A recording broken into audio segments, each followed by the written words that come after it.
صلي وسلم دائما أبدا على حبيبك خير الخلق كل وسلم دائما أبدا على حبيبك خير الخلق كلهم هو الحبيب الذي ترجى شفاعته لكل هول من الأهوال لمقتحم مولاه يصلي وسلم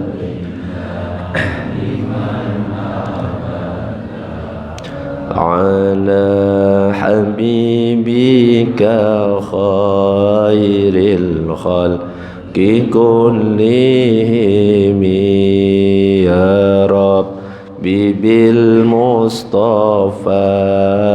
بلغ مقاصدنا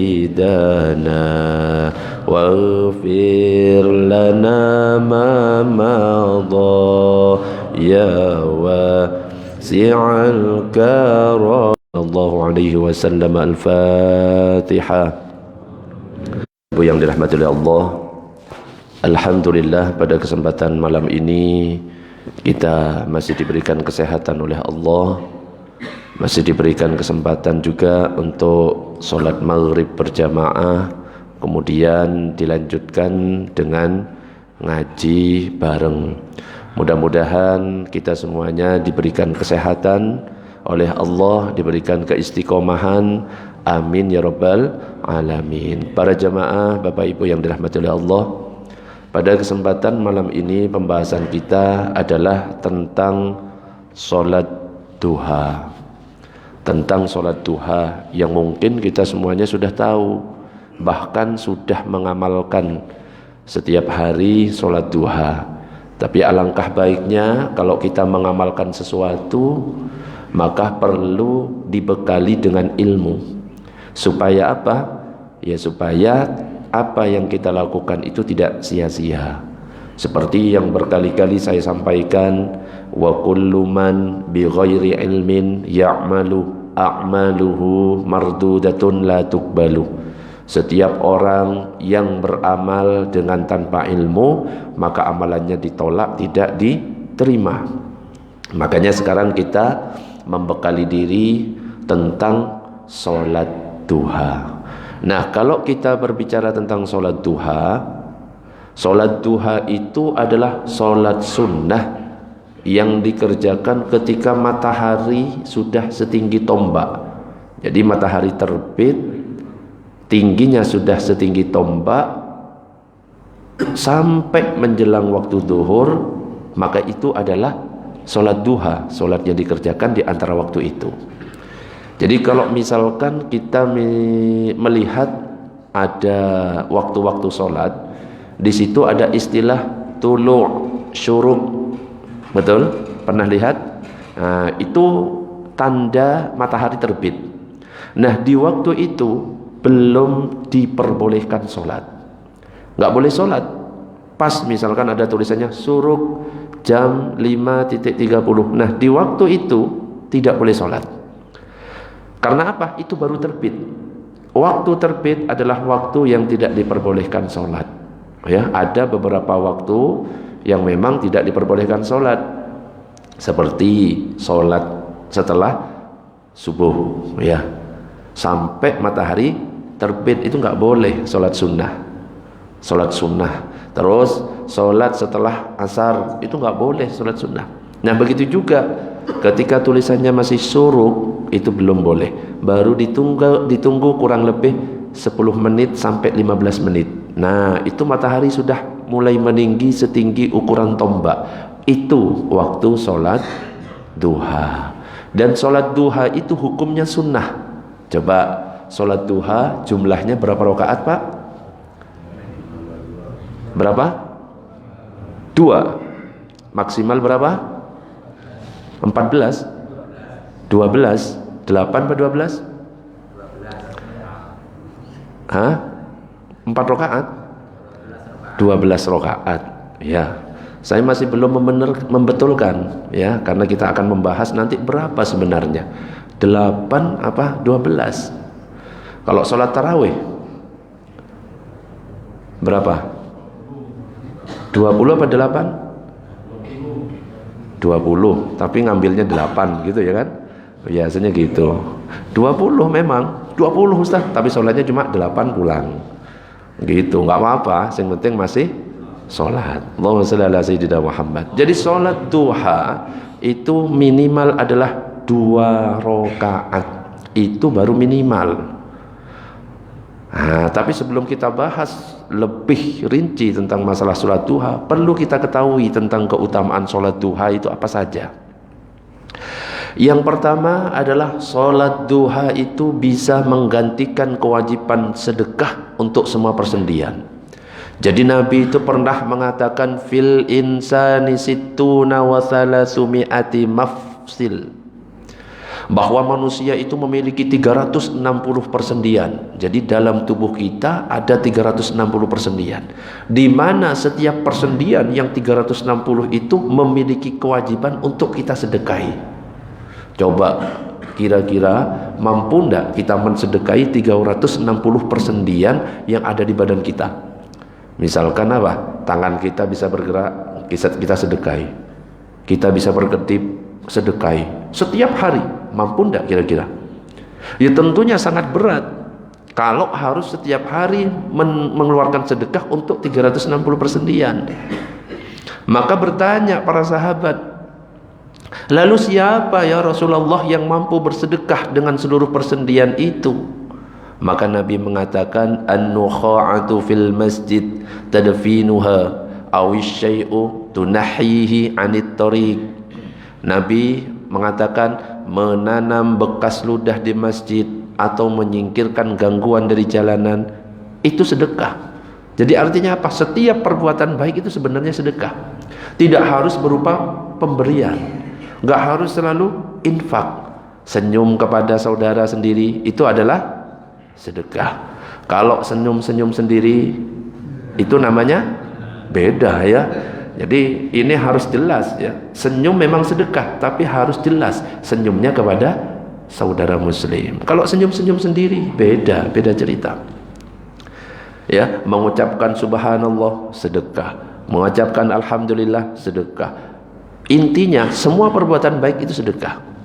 Nah, tetapi kalau misalkan kita tidak mampu untuk sedekah setiap hari untuk 360 persendian, maka Nabi mengatakan fa illam takdir fa raq'atad duha tujzi'u anka.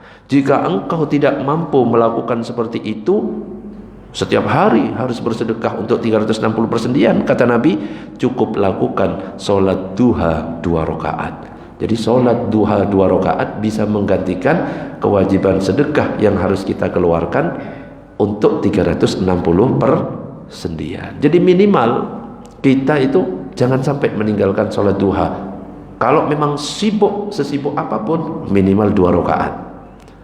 Nah, waktunya sholat duha itu setelah terbit 10 menit. 10 menit setelah terbit matahari, itu waktu sholat duha. Allahumma sholli ala sayyidina Muhammad. Yang kedua, keutamaan sholat duha itu adalah qala Allahu azza wa jal ya bana Adam la ta'jiz an 4 raka'atin min awwalin nahari akfika akhirahu. Allah berfirman, wahai anak Adam, janganlah engkau tinggalkan 4 rakaat sholat di awal siang, maksudnya di waktu duha, maka itu akan mencukupimu di akhir siang. Nah, ada sabda Nabi lainnya, 4 rakaat maka akan dicukupi, dilindungi dan dicukupkan, dilancarkan rezekinya, macam-macam, selama kita menjaga 4 rakaat sholat duha. Bahkan ada keutamaan lain yang mengatakan bahwa kalau kita sholat duha bisa mendapatkan pahala haji dan umroh secara sempurna. Nah, dikatakan dalam hadis man shallal ghadatah fi jama'atin, siapa yang melaksanakan sholat subuh berjamaah. Jadi syaratnya kita sholat subuh berjamaah, summa qa'adha yadhkurullah hatta tatlu asyamsu, kemudian duduk, enggak pulang. Sholat berjamaah di masjid, habis sholat berjamaah di masjid zikir, duduk. Kalau enggak zikir, ada kajian ilmu misalnya, sampai waktu itu terbit matahari. Tsumma shalla raka'ataini, kemudian kita bangun setelah terbit matahari, tentunya setelah setinggi tombak. Terbit matahari plus 10 menit, berdiri sholat 2 rakaat. Maka kata Nabi, kanat lahu ka ajri hajjatin wa umratin, tamah. Maka orang yang melakukan sholat itu seperti melakukan apa? Pahala haji yang sempurna, pahala haji dan umroh sempurna. Nah, makanya ini biasanya dikenal dengan sholat apa? Sholat isyraq. Pernah dengar? Sholat isyraq. Sholat isyraq itu pahalanya seperti pahala haji dan umroh secara sempurna. Ya syaratnya itu sholat subuhnya berjamaah, kemudian nggak kemana-mana, tetap duduk zikir atau kajian-kajian ilmu sampai matahari terbit, sholat 2 rakaat. Nah, itu namanya sholat isyraq. Ada yang membedakan sholat duha tidak sama dengan sholat isyraq. Ada ulama yang mengatakan sholat isyraq ya sholat isyraq sendiri, sholat duha sholat duha sendiri. Ada yang menyamakan sholat duha ya sholat isyraq.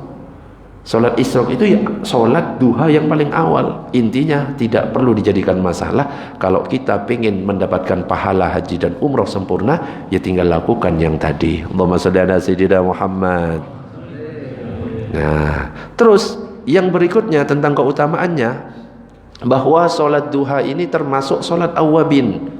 Sholat awwabin itu orang yang kembali taat. La yuhafidhu ala sholatid duha illa awwabun wa hiya sholatul awwabin. Tidaklah menjaga sholat sunnah duha melainkan awwab atau orang-orang yang kembali taat. Inilah sholat awwabin. Jadi ada yang mengatakan sholat duha itu juga disebut sholat awwabin, sholatnya orang yang kembali taat. Tapi juga ada yang mengatakan, loh Ustadz, saya pernah mendengar sholat awwabin itu antara maghrib dan isya. Pernah dengar? Ada yang mengatakan, loh ini kok malah disebut sebagai sholat duha? Memang ada, dan hadisnya juga ada. Hadisnya apa? Man sholla ba'dal maghribi sitta raka'atin, siapa yang sholat setelah maghrib 6 rakaat, lam yatakallam fima bainahunna bisu'in udilna lahu bi'ibadati thintai asyrata sanatan. Yang mana dia itu sholat 6 rakaat setelah maghrib, tidak berbicara dengan kejelekan sedikit pun hingga selesai, maka dengan itu ia telah dihitung beribadah selama 12 tahun. Sholat maghrib gak ngomong, gak ngegosip, sholat 6 rakaat. Nah, ini namanya sholat awwabin. Ada yang mengatakan sholat awwabin itu sholat duha, ada yang mengatakan sholat awwabin itu antara maghrib dan isya. Ini terserah, yang penting itu sholat sunnah. Ya, kalau kita mampu dilakukan, kalau tidak ya diusahakan dilakukan. Mudah-mudahan kita istiqomah semuanya. Amin ya rabbal alamin. Sebelum saya lanjutkan, ini kayaknya sudah melotot semuanya. Mungkin ada yang mau ditanyakan. Masih masalah keutamaan sholat duha. Ada? Nggih, monggo.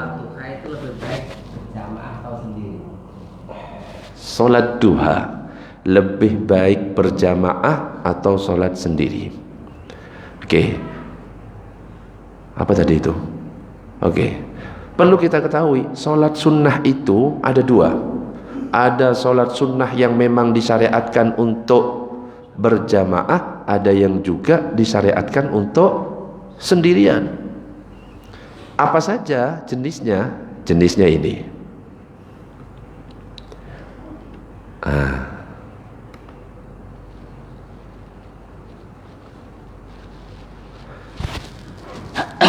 Jadi saya ulangi sekali lagi, sholat sunnah ada 2. Sholat sunnah yang memang disyariatkan, dianjurkan berjamaah. Ada yang sholat sunnah yang tidak disunnahkan untuk berjamaah. Contoh yang sholat sunnah dianjurkan berjamaah, sholat sunnah Idul Fitri, Idul Adha, sholat gerhana, sholat istisqa, sholat tarawih itu dianjurkan berjamaah. Ada sholat sunnah yang dianjurkan sendirian malah. Ya, apa? Nggak dianjurkan sholat untuk berjamaah. Contoh, sholat duha, sholat tasbih, sholat hajat, sholat tahajud, sholat rawatib. Sholat rawatib itu qobliyah ba'diyah. Ya, aneh misalkan sholat qobliyah ba'diyah berjamaah ya. Habis sholat maghrib, monggo jamaah kita sholat ba'diyah maghrib. Malah aneh. Nah, jadi sholat duha afdolnya adalah dilakukan sendiri. Ustadz, bagaimana kalau misalkan di sekolah-sekolah ada sholat duha berjamaah? Bahkan di masjid ini Ustadz, kalau Ramadan ada i'tikaf, sholat tahajudnya berjamaah, sholat tasbihnya berjamaah. Gimana? Jadi di sini ini disebutkan sholatnya tidak dianjurkan berjamaah, bukan berarti dilarang. Memang afdolnya sendirian, tapi kalau seandainya dilakukan secara berjamaah, boleh apa tidak? Boleh. Nah, ini dalilnya. Ada dalam kitab Al-Majmu' ala Syarhil Muhazzab. Jadi memang dibagi dua, meskipun tidak dianjurkan berjamaah bukan berarti tidak boleh. Bahkan dalam kitab Bughyatul Mustarsidin dikatakan, kalau seandainya sholat sunnah yang tidak dianjurkan berjamaah itu seperti sholat duha dilakukan berjamaah, tujuannya untuk ngajari orang, tujuannya untuk memotivasi orang, maka itu malah bagus, bisa mendapatkan pahala sendiri. Ya, karena apa? Man dalla ala khairin falahu mislu ajri fa'ilihi. Siapa menunjukkan pada kebaikan dapat pahalanya. Ayo sholat tahajud nanti malam, iktikaf sekalian. Padahal afdolnya sholat tahajud di rumah. Ya, afdolnya sholat tahajud sendirian, tapi kita ngajak berjamaah. Nah, ngajaknya itu pahala sendiri. Sama kayak sholat duha. Ayo kita setiap minggu keberapa sholat duha berjamaah sekalian, kuliah pagi, kuliah duha, ngajak berjamaah, gak apa-apa kalau tujuannya ngajari dan memberikan motivasi kepada orang lain, itu dapat pahala sendiri. Oke, monggo ada yang mau ditanyakan yang lain, silahkan. Ada? Nggak ada? Lanjut. Allahumma shalli ala sayyidina Muhammad. Oke, berikutnya tentang hukum sholat duha. Sholat duha itu hukumnya adalah sunnah. Kalau dalam mazhab kita, mazhab Syafi'i, hukumnya adalah sunnah muakkadah, sangat dianjurkan. Kalau dalam mazhab kita, mazhab Syafi'i, tentang jumlah rakaatnya, rakaat sholat duha itu berapa? Dikatakan dalam hadis, nah itu, wa yujzi'u min dzalika rak'atani yarka'uhuma minad duha, bahwa sudah terpenuhi sholat duha itu dengan 2 rakaat, minimal 2 rakaat, maksimal berapa? Maksimal berapa? Belum tahu. Nah, masih bingung ya. Coba sholat tarawih 20, sholat tahajud berapa? Sholat tahajud minimal 2, maksimal tidak terbatas. Sholat tahajud witir minimal berapa? 1, maksimal berapa? 11. Sholat jenazah berapa rakaat? Bingung. Sholat jenazah berapa rakaat? Enggak ada rakaatnya. Berapa takbir? 4. Nah, sholat tasbih berapa rakaat? Sholat tasbih berapa rakaat? Bingung ini. 4 rakaat sholat tasbih. Nah, sholat duha berapa rakaat? Ini. Wa an Aisyah radhiyallahu anha, dakhala an-nabiy sallallahu alaihi wasallam baiti. Kata Aisyah, Rasulullah pernah masuk ke dalam rumahku, fa shallat duha, kemudian beliau sholat duha 8 rakaatin. Berapa rakaat? 8 rakaat. Makanya di dalam kitab Al-Majmu' Syarhul Muhazzab, Imam Nawawi mengatakan maksimal sholat duha 8 rakaat. Loh Ustaz, bukan 12? Kalau saya sholat 12 boleh enggak Ustaz? Boleh enggak? Boleh enggak sholat duha 12 rakaat? Boleh. Kenapa? Ada hadis yang lain. Hadisnya mana? Man shollat duha thintai asyrata rakaatan. Siapa yang menunaikan sholat duha 12 rakaat, banallahu lahu qasran fil jannah, Allah membangunkan sebuah istana untuknya di surga. Makanya Imam Nawawi nulis dalam kitabnya yang lain, kitab Minhajut Talibin, bahwa maksimal sholat duha itu 12 rakaat. Jadi ada yang mengatakan 8 rakaat maksimal, ada yang mengatakan berapa? 12 rakaat. Ustaz, saya 12. Oke, boleh. Ustaz, saya 8 rakaat. Boleh. Saya 2. Oke. Kayak Yakul ya, saya minum 2 gitu kan. Ustaz, saya nggak sholat. Ya boleh, orang sholat duha ya. Ustaz, saya juga subuh nggak sholat. Loh itu yang repot ya, nggak boleh kalau itu. Kecuali ibu-ibu ya monggo. Oke, Allahumma shalli ala sayyidina Muhammad. Ada yang mau ditanyakan? Monggo, silakan.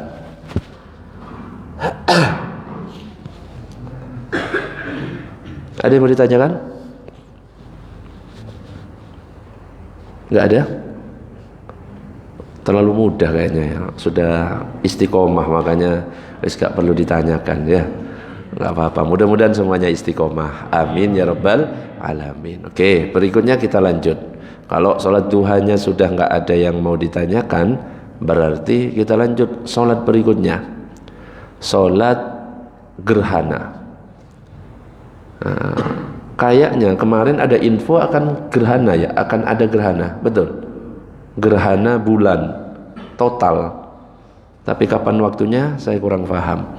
Nah, sekarang kita akan membahas sholat yang berikutnya. Sholat gerhana.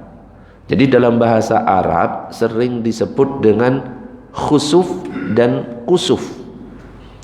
Dan secara bahasa kedua istilah ini sebenarnya sama.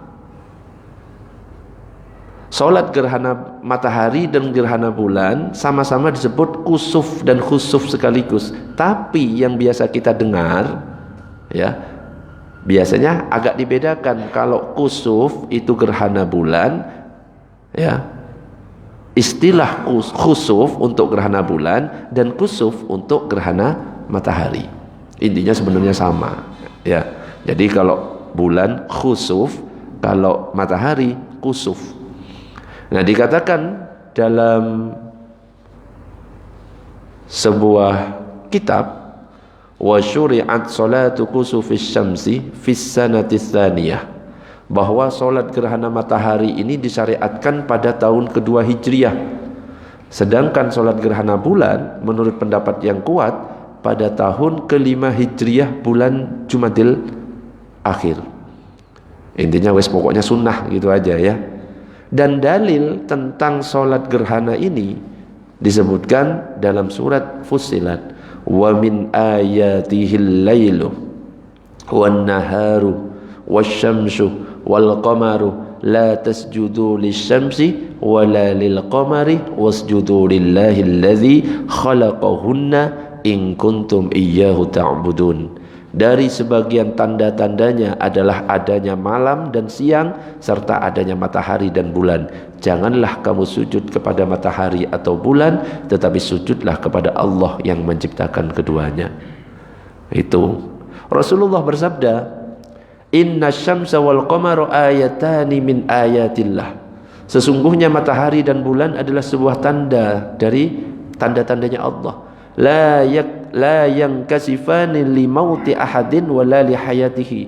Jadi kalau ada gerhana bulan, gerhana matahari, itu bukan karena adanya seseorang yang meninggal atau mitos-mitos zaman dahulu ya, dimakan oleh monster besar ya. Jadi tidak seperti itu. Gerhana bulan, gerhana matahari yaitu karena memang tanda-tanda dari kekuasaan Allah. Kalau pelajaran IPA dulu, terjadinya gerhana matahari itu kalau misalkan matahari, bulan, bumi dalam satu garis. Kalau gerhana bulan, matahari, bumi dalam satu garis. Jadi itu memang tanda-tanda kekuasaan Allah. Bukan karena oh itu loh ada kiai ini meninggal makanya gerhana bulan. Enggak. Atau itu loh ada yang lahir makanya gerhana matahari. Enggak. Ya, jadi gerhana matahari bukan disebabkan oleh itu, tapi gerhana matahari itu memang merupakan tanda-tanda kekuasaan Allah. Nah, ketika matahari mengalami gerhana di zaman Rasulullah, maka orang-orang dipanggil dengan lafaz as-salatu jami'ah, bukan azan. Sama kayak sholat Idul Fitri, Idul Adha, itu nggak boleh pakai adzan. Kalau pakai azan itu namanya bid'ah. Jadi manggilnya adalah dengan as-salatu jami'ah, datang semuanya. As-salatu jami'ah, datang semuanya. Dan caranya sholat gerhana itu beda dengan sholat biasanya. Sholat gerhana berapa rakaat? 2 rakaat. Ada berapa rukuk? Nah ini yang beda, yang membedakan dengan sholat-sholat yang lain. Makanya ini sekarang kita bahas sedikit. Para ulama membedakan antara hukum sholat gerhana matahari dan gerhana bulan. Gerhana matahari sunnah muakkadah. Jumhur ulama termasuk mazhab kita, mazhab Syafi'i, mengatakan hukum sholat sunnah gerhana matahari adalah sunnah muakkadah. Meskipun ada mazhab Hanafi yang mengatakan hukumnya wajib, tapi jumhur ulama mengatakan sunnah. Begitu juga gerhana bulan, hukumnya juga sunnah muakkadah. Jadi intinya adalah hukumnya sunnah muakkadah. Tentang cara pelaksanaan sholat gerhana itu, yang pertama, sholat gerhana dilakukan berjamaah.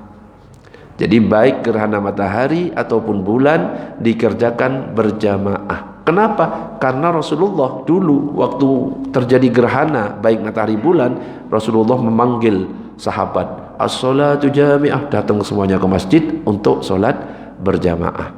Makanya disunnahkan sholat gerhana matahari ataupun gerhana bulan itu dilakukan berjamaah.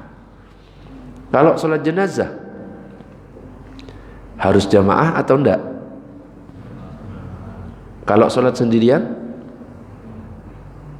boleh atau tidak? Dianjurkan berjamaah, tapi kalau sholat sendirian juga boleh. Ya. Sholat Idul Fitri dianjurkan berjamaah. Kalau sholat sendirian boleh apa enggak? Ustaz, saya tak sholat sendirian, sholat Idul Fitrinya, boleh enggak? Halo? Boleh. Sholat Idul Fitri, Idul Adha, kalau memang mau sholat sendirian boleh, cuma nggak perlu khutbah. Ya, sholat sendirian, khutbah sendirian juga nggak perlu. Ya, jadi kalau sholat Idul Fitri, Idul Adha nggak perlu khutbah. Kalau memang sholat sendirian, cukup ya takbirnya yang pertama 7, takbir yang kedua 5, sudah selesai. Berbeda dengan sholat Jumat. Kalau sholat Jumat wajib berjamaah. Makanya imam kalau sholat berjamaah, sholat Jumat harus pakai imaman lillahi ta'ala. Makmum ketika niat sholat Jumat harus ada makmuman lillahi ta'ala, karena wajib hukumnya. Kalau nggak pakai imaman, Ustaz, saya niatnya cuma Allah, saya sholat Jumat 2 rakaat karena Allah, tidak sah, karena wajib hukumnya berjamaah sholat Jumat itu. Ya. Dan sholat Jumat khutbahnya itu ada di depan. Berbeda dengan sholat Idul Fitri dan Idul Adha. Kalau Idul Fitri dan Idul Adha khutbahnya ada di belakang, itu menunjukkan hukum dari khutbahnya itu adalah sunnah. Tapi kalau khutbahnya ada di depan, itu menunjukkan hukumnya adalah wajib, harus ikut khutbah. Ya, makanya jangan telat kalau khutbah Jumat. Kalau khutbah Idul Fitri nggak apa-apa, habis salam langsung pulang nggak apa-apa, tetap sah sholatnya. Tapi khutbah Jumat wajib diikuti. Apalagi bagi yang biasanya punya penyakit gak isok tidur, ya wajib itu ikut sholat Jumat, dengarkan khutbah, insya Allah langsung tidur. Assalamualaikum warahmatullahi wabarakatuh, tidur tiba-tiba. Wis pasti tidur. Makanya yang punya penyakit insomnia, ya gak bisa tidur, saya Ustaz, hadir sholat Jumat tidur langsung. Apalagi kalau khutbahnya lama, ya, 1 jam khutbahnya, wis tidur, ngorok kabeh ya. Tiba-tiba padahal orang yang tidur, nanti ini ada fikih sholat Jumat, orang yang tidur itu nggak dihitung. Sholat Jumat itu berapa jamaah minimal? 40 sudah dengan imam. Yang dihitung itu anak kecil gak dihitung, ibu-ibu gak dihitung, orang yang musafir gak dihitung, orang yang tidur gak dihitung. Misalkan coba yang hadir 300 tidur semuanya, coba gak masuk hitungan semuanya, sholat Jumatnya sah apa enggak? Gak sah. Makanya jadi khotib itu gak boleh membuat bosan. Khutbah itu jangan lama-lama, 30 menit, kelamaan sholat Jumat 30 menit itu. Khutbah Jumat itu 10 menit, maksimal 15 menit. 5 menit lebih baik. Wah, 5 menit lebih baik. 5 menit lebih baik. Mau tidur, Allah maghfir, langsung bagus itu. Yang kayak gitu. Jangan ocok ngelawak. Betul, gak boleh. Sholat Jumat, khutbah Jumat kayak gitu. Assalamualaikum, amin. Ya enggak, beda ya, beda dengan pengajian umum. Sholat Jumat itu memang gitu, harus serius. Assalamualaikum warahmatullahi. Ya, Kiai Anwar Zahid yang lucunya kayak gitu, kalau sholat Jumat serius. Ya, enggak bisa kalau sholat Jumat itu pakai ngelawak itu, wajib serius. Maksimal 15 menit, 10 menit sudah selesai. Jangan kelamaan, buat jamaah bosen, akhirnya ngantuk semuanya. Allahumma shalli ala sayyidina Muhammad. Oke, kembali lagi ke sholat gerhana. Terus sholat gerhana tanpa azan dan iqomah. Tanpa azan dan iqomah.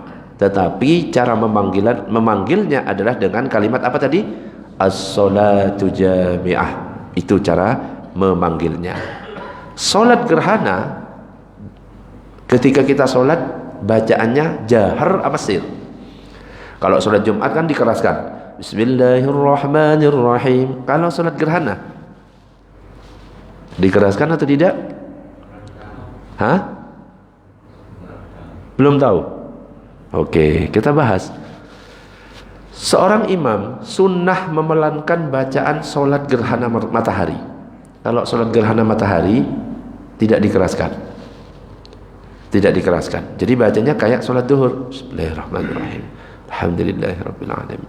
Tapi kalau sholat gerhana bulan dianjurkan dikeraskan, menyesuaikan dengan pagi dan malam. Nah, kadang-kadang ada yang bertanya, Ustadz, sholat duhur, asar, kenapa kok sir? Kok dipelankan? Kalau sholat maghrib, isya, subuh, kenapa kok dikeraskan? Kira-kira kenapa, Pak? Kenapa kok nggak dibalik saja? Sholat subuh sir, sholat duhur keras, kenapa?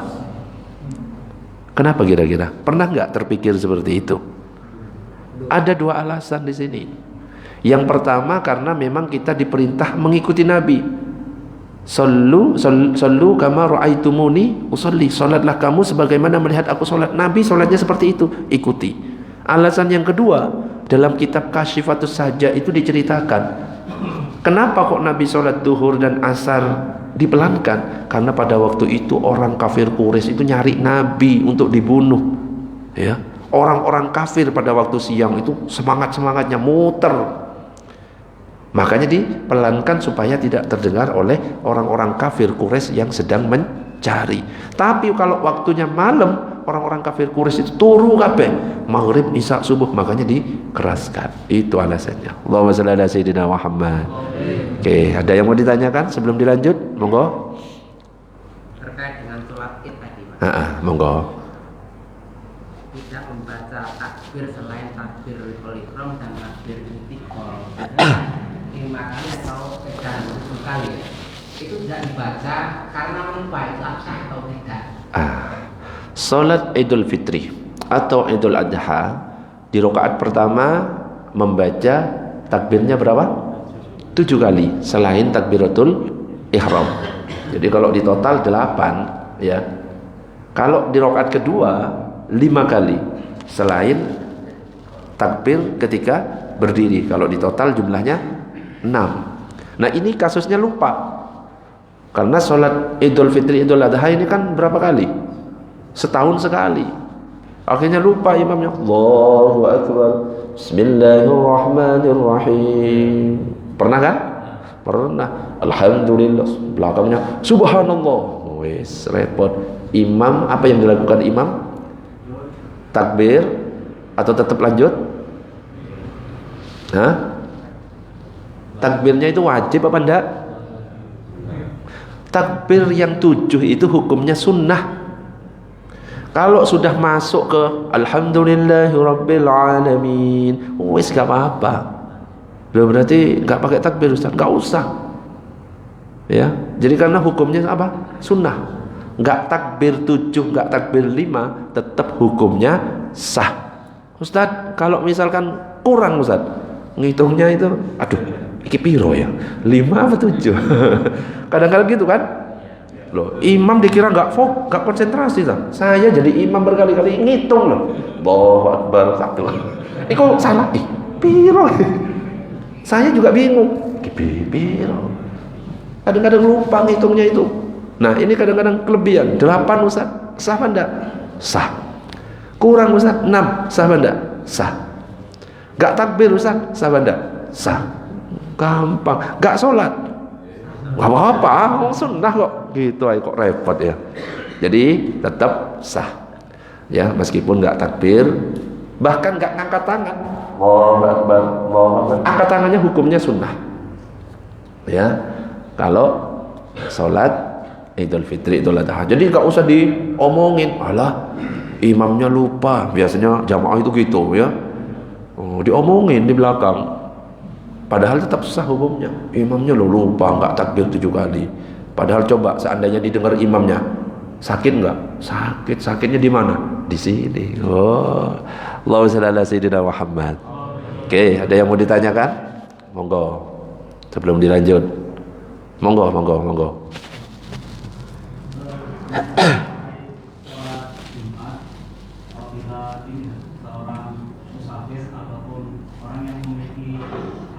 Dan itu mepet gitu, mau mepet sholat Jumat. Nah, ternyata beliau itu ketinggalan 1 rakaat. Itu bagaimana? Musafir. Saya tanya, musafir itu wajib nggak sholat Jumat? Musafir wajib nggak sholat Jumat? Hah? Misalkan hari Jumat saya jam 7 berangkat perjalanan ke Madura, apakah saya wajib sholat Jumat? Bolehkah saya mengganti dengan sholat duhur? Ini yang kadang-kadang salah paham. Ingat, sholat Jumat tidak boleh ditinggalkan kalau misalkan seorang musafir itu berangkatnya setelah sholat subuh. Musafir boleh mengganti sholat Jumat dengan sholat duhur ketika dia berangkatnya sebelum subuh. Subuhnya jam 4, saya berangkat jam setengah 4, berangkat ke Madura, nyampenya asar. Ketika perjalanan, sholat Jumat itu boleh diganti sholat duhur. Faham sampai di sini? Tapi kalau berangkatnya jam 9 setelah sholat subuh, betul? Jam 9, jam 10 kita di perjalanan, tidak harus mengerjakan sholat Jumat. Karena apa? Karena kita berangkatnya setelah sholat subuh. Ustadz, saya naik kereta, keretanya jam 10 hari Jumat jadwalnya. Saya berangkat pasti sholat Jumat ini ketinggalan. Gimana Ustadz? Diakali, berangkat dari rumah jam setengah 4, muter kemana gitu ya, ke Perak, nge-mall, sing penting wis berangkat. Paham? Jam 10 berangkat, sudah boleh mengganti dengan sholat duhur. Paham? Nah, sekarang pertanyaannya itu, sholat Jumat ini saya di perjalanan Ustaz, mampir di masjid, sholat Jumat sudah masuk rakaat kedua. Apakah saya langsung ikut sholat Jumat? Terus apakah cukup nambah 1 rakaat atau 4 rakaat? 3 rakaat gitu ya. Jadi aturannya dalam hadis, kalau nggak salah, karena nanti akan ada pembahasannya, diriwayatkan oleh Imam Tirmidzi, kalau ada seseorang sholat Jumat masih mendapatkan rukuk yang kedua dari sholat Jumat, maka itu sudah dianggap masih dapat sholat Jumat. Jadi nambahnya cukup 1. Bisa dibayangkan, masih dapat rakaat kedua rukuknya, itu sudah dihitung 1. Nanti saat salam cukup menambah 1 rakaat. Cuma pahalanya beda dengan orang yang sholat dari awal sampai akhir, ikut khutbah dan lain sebagainya. Tapi kalau misalkan mendapatkan sujud di rakaat kedua, nah ini beda. Niatnya sholat Jumat, tapi karena nggak dapat rakaat sama sekali, tapi nanti nambahnya jadi 4. Bisa membedakan? Faham? Allahumma shalli ala sayyidina Muhammad. Oke, ada pertanyaan yang lain? Monggo. Oke. Ya dua-dua ya. 2 rakaat duduk baru 2 rakaat kayak salat zuhur ya. Karena enggak mendapatkan rakaat dari salat Jumat sama sekali. Bahkan kadang-kadang ada yang nanya, "Ustaz, saya salat Jumat, apakah boleh kalau zuhur sama asar boleh dijamak?" Betul? Maghrib Isya boleh. Nah, ini sholat Jumat Ustaz, saya jamak dengan sholat asar, boleh apa enggak? Sholat Jumat dijamak dengan sholat asar, boleh atau tidak? Boleh. Nanti akan ada pembahasannya di fikih sholat Jumat. Syaratnya adalah harus jamak takdim, dilakukan di waktu Jumatnya itu, sholat Jumat. Jadi habis sholat Jumat, Assalamualaikum warahmatullahi, Assalamualaikum warahmatullahi, langsung berdiri, langsung sholat asar. Gak boleh dilakukan jamak takhir. Wong sholat Jumat dilakukan di waktu asar kan gak bisa. Jadi syaratnya di jamak takdim. Nanti pembahasan beserta dalil-dalil ibarah-ibarah ulamanya, ini cuma saya singgung sedikit. Oke, ada yang mau ditanyakan?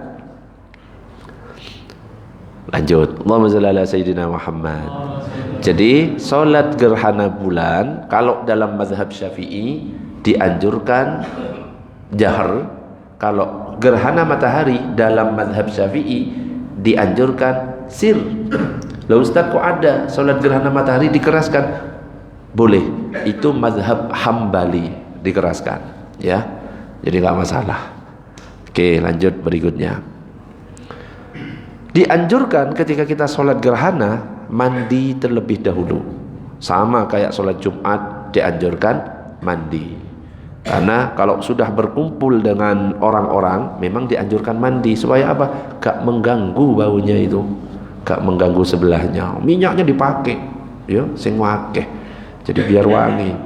Kalau bapak-bapak itu dianjurkan minyaknya tercium. Tapi kalau ibu-ibu nggak ada anjuran minyak wanginya tercium. Ya, sekarang ini kan kebalik, kadang-kadang ibu-ibu minyak wanginya lebih tercium. 1 meter itu wis bus. Wah, iki sapa iki?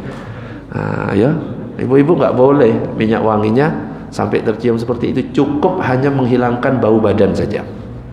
Kalau ibu-ibu, kalau bapak-bapak sing wakeh mandi minyak wangi nggak apa-apa ya. Ya, sing wakeh, sing wangi. Apalagi pas Jumatan. Jadi dianjurkan mandi, adapun niatnya adalah mandinya itu yaitu yang di teks itu. Nawaitul ghuslah likusufi syamsi sunnatan lillahi ta'ala. Kalau enggak hafal ya enggak usah dilafatkan, langsung ketika kita menyiram ke kepala, langsung aja dalam hati dilintaskan, saya mandi gerhana matahari, saya mandi sunnah untuk gerhana matahari karena Allah Ta'ala, wis, dengan bahasa sendiri. Allahumma shalli ala sayyidina Muhammad. Yang berikutnya ada khutbah. Jadi khutbahnya itu di akhir sholat gerhana matahari, gerhana bulan, sholat istisqa, sholat idul fitri, idul adha, khutbahnya ada di terakhir. Dan hukumnya sunnah semuanya. Seandainya kita sholat gerhana matahari atau sholat idul fitri nggak ada khotibnya nggak datang, wah khotibnya nggak datang gini, nggak ada yang siap untuk khutbah, akhirnya cuma sholat terus habis itu pulang, sah apa enggak sholatnya? Sah, karena khutbahnya hukumnya sunnah. Tapi ya jangan seperti itu, tetap lebih afdol lengkap ada khutbahnya. Nah, untuk tata cara sholat gerhana, yang pertama dikerjakan dengan 2 rakaat seperti sholat sunnah biasa. Ini sebuah pendapat. Tetapi yang paling kuat ini adalah yang ketiga, dikerjakan dengan 2 rakaat. Di dalam setiap rakaat 2 kali berdiri dan 2 kali rukuk. 2 kali berdiri, 2 kali rukuk. Jadi rukuknya 2 kali. Pada setiap rakaat setelah membaca Al-Fatihah, membaca surat yang panjang, lalu rukuk dan membaca tasbih yang panjang, lalu berdiri membaca Fatihah lagi, lalu membaca surat yang panjang. Jadi prakteknya seperti ini. Minta tolong Iqbal, coba Bal di sini. Salat gerhana. Di sini coba takbir. Allahu Akbar. Baca Fatihah. Ya seperti biasa iftitah Fatihah. Ghairil maghdubi 'alaihim waladdallin. Amin. Dianjurkan membaca surat yang panjang. Contoh surat Al-Baqarah. Nah, ya, ayat 1 sampai selesai Al-Baqarah. Ya. Anjurannya seperti itu. Baru ruku, Allahu Akbar. Kretek bunyi semuanya itu pasti ya. Baca tasbih. Dianjurkan rukuknya sama dengan waktu berdirinya, ya seukuran Al-Baqarah ya. Habis itu sami Allahu liman hamidah, sendekap ya, sendekap lagi, baca Fatihah lagi, Alhamdulillahirabbil alamin sampai selesai. Baca surat pendek, surat lagi. Surat yang kedua lebih pendek dari surat yang pertama. Misalkan Ali Imran, ya. Baru rukuk, Allahu Akbar. Jadi rukuknya 2 kali. Sami Allahu liman hamidah, sujud. Nah, ini sama. Ini baru rakaat pertama. Rakaat kedua sama kayak gitu, rukuk. Ustadz kalau nggak panjang-panjang, misalkan cuma surat Ad-Duha, surat As-Syams, nggak apa-apa. Ya, tapi kalau anjurannya dianjurkan memperpanjang rukuknya, sujudnya, ya. Nah, kayak di MSA itu sholat gerhana matahari apa gerhana bulan itu 1 jam, lamanya 1 jam. Habis itu alhamdulillah saya nggak ikut lagi, lama tak bisa baca sholat Ad-Duha ya. Nggak kuat, kita ini kebiasaan sholatnya patas ya, nggak esok sholat Al-Baqarah dibaca dari amma yatasaalun itu sampai selesai, qul huwallahu ahad. 1 jam selesai. Habis itu saya nggak ikut lagi, kelamaan soalnya. Allahumma shalli ala sayyidina Muhammad. Oke, ada yang mau ditanyakan? Monggo, silakan. Halo, ada yang mau ditanyakan? Lanjut ya.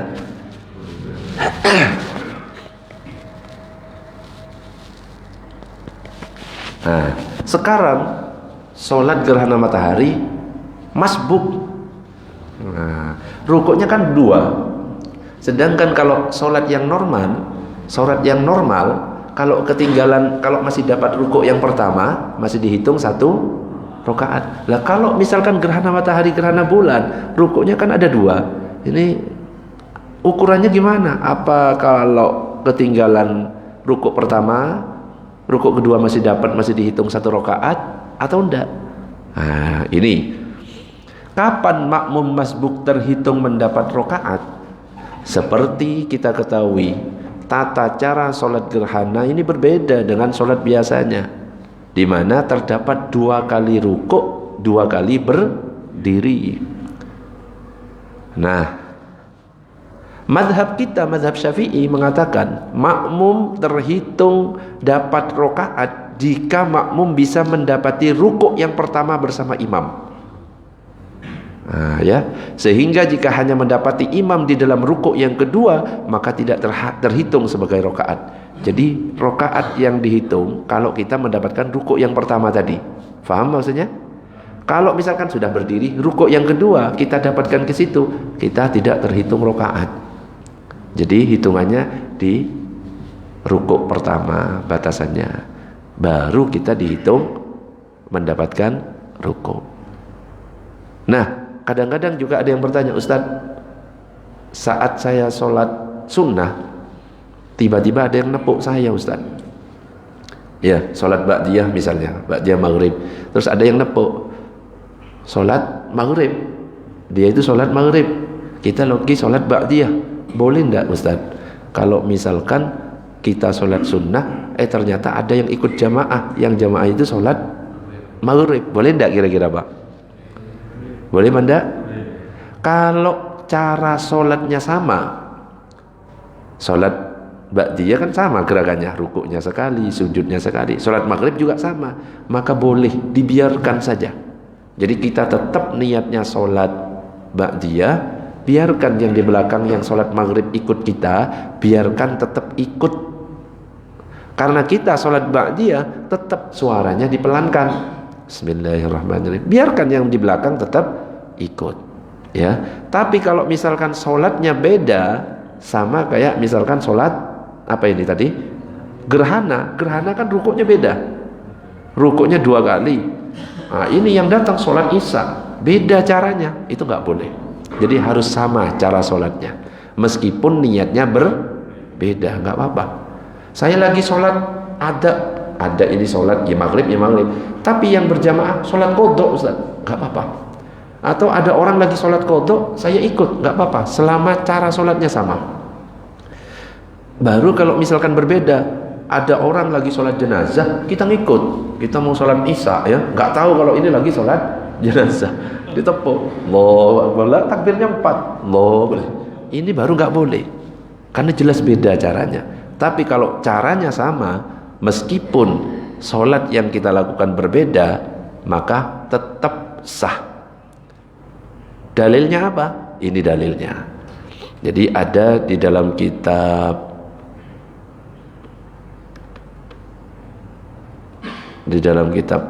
azan, dalam kitab Al-Majmu' Syarhul Muhadzab, ya, bahwa boleh. Wallahu a'lam bissawab. Karena sudah azan, kita tutup dengan doa kafaratul majlis. Subhanakallahumma wa bihamdika asyhadu an la ilaha illa anta astaghfiruka wa atubu ilaik. Assalamualaikum warahmatullahi wabarakatuh.